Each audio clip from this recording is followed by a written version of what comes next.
एक कृष्ण एक महात्मा थे, नदी किनारे बैठ के सत्संग कर रहे थे और समझा रहे थे कि जो शरीर के अंदर आत्मा है वो आत्मा उस परमात्मा का अंश है। जो परमात्मा कर सकता है वो आत्मा नहीं कर सकती।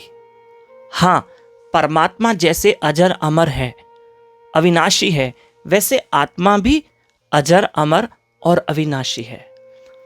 इस आत्मा की कभी मृत्यु नहीं होती है।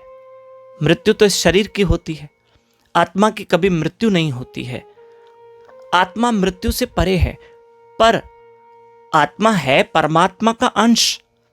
क्योंकि गीता में भी श्री कृष्ण ने कहा, ममे वांशो जीवलोके जीवभूत सनातना, कि हे अर्जुन, जितनी जीवात्माएं हैं वो मेरा अंश है। तो जो परमात्मा कर सकते हैं वो आत्मा नहीं कर सकती, क्योंकि परमात्मा असीमित है और आत्मा सीमित है। तो बहुत सारे शिष्य ये कथा सुन रहे थे। एक शिष्य को ये बात समझ में नहीं आई। उसने कहा, गुरुदेव, अगर परमात्मा अमर है, अजर है, अविनाशी है, तो आप कह रहे हैं आत्मा भी अजर अमर अविनाशी है, तो दोनों तो एक हुई। तो जो परमात्मा कर सकता है वो आत्मा भी कर सकती है, और परमात्मा और आत्मा में तो कोई भेद ही नहीं है। महात्मा ने समझाया कि बेटा, क्वालिटी वाइज आत्मा और परमात्मा एक ही है, लेकिन क्वांटिटी वाइज आत्मा और परमात्मा में फर्क है कि जो परमात्मा कर सकता है वो आत्मा नहीं कर सकती।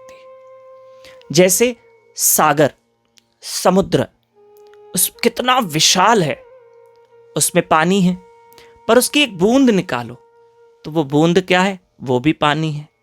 समुद्र में जो भरपूर पानी है, विशाल समुद्र, उस पानी की फॉर्मूला क्या है? H2O।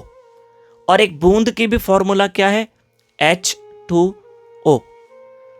पर बूंद उस समुद्र का हिस्सा है, उस समुद्र का अंश है। हमारे गुरु महाराज समझाते हैं, समझिएगा।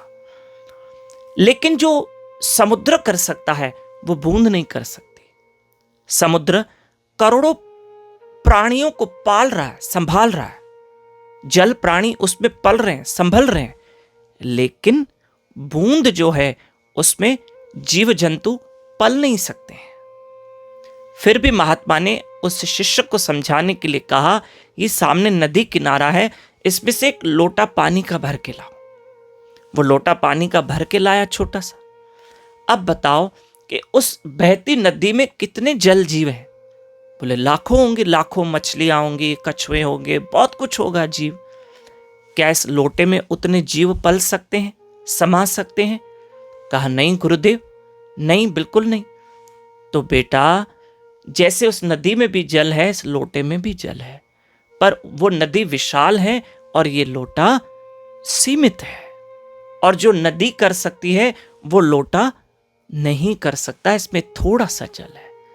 तो प्यारे, ये जो भगवान परमात्मा है और जो आत्मा है, जो वो परमात्मा कर सकता है वो हम नहीं कर सकते। अब बताओ, भगवान कृष्ण ने एक उंगली में गोवर्धन पर्वत उठाया, हम नहीं कर सकते, नहीं कर सकते। ठीक है, हम सीमित हैं। हमारे शरीर के अंदर जो आत्मा है, जो शरीर को चला सकती है, आत्मा इस शरीर के अंदर है ना, और शरीर को चला रही है। और परमात्मा को देखो, हर एक शरीर में एक एक आत्मा है, यानी भगवान का अंश है, और परमात्मा हर शरीर में है। श्री राधे। तो समझने का अर्थ यह है कि जो परमात्मा कर सकता है वो आत्मा नहीं।